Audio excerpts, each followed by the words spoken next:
Hello! Intermittent fasting has many advantages. In this video, I'll explain the physiology of how it helps you burn fat. Well, that's alright. I ate last week. If you want to see more videos like this, please like and subscribe, and I'll see you next time. In this video, I will talk about the role of intermittent fasting in burning fat. But before we start, let's talk about some basic physiology. We get our energy from three main sources. Those are called macronutrients, which include protein, carbohydrates, and fat. We use this energy for building our body and maintain vital organs. Whatever is left of that energy is stored in the liver in the form of glycogen or in fat cells.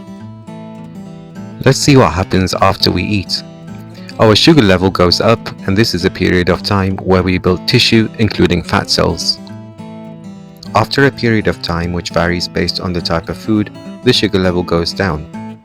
Let's call this period the building period. After this, we enter a different phase. Let's call it the breakdown period. In this phase, we are using the energy that we stored, and we keep using that energy until the next time we eat, and the cycle continues. Therefore, the balance is maintained between building when we're eating and breakdown when we are fasting. Our daily energy requirement varies greatly from one person to another. But let's take an arbitrary number of 2000 kilocalories as our daily need. If we consume 2200 kilocalories, the net gain of 200 is stored. On the other hand, if we consume 1800, the net loss of 200 is withdrawn from the stored forms of energy. In order to burn fat, we must do one of two things or both. We can either increase the daily output or decrease the daily input.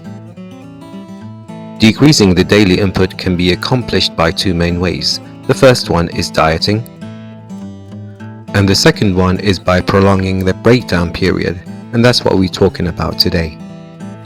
Based on what I mentioned so far, let me give you a list of food that makes you burn fat.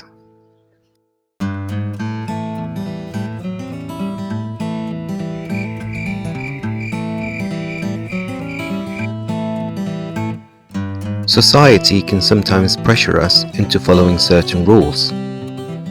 Therefore, we eat breakfast when we wake up, and then we eat lunch, which by the way was not invented until the 19th century. And finally, we eat dinner, but sometimes we add snacks here and there. And as if that was not enough, we invented a new meal, we call it brunch. And therefore, we have a very short period of time for breakdown. Exciting news, however, you are already doing intermittent fasting, and that's when you go to bed. There is no particular period for intermittent fasting. You can do it for 12 hours, 18 hours, and eventually you might be able to do it for 24.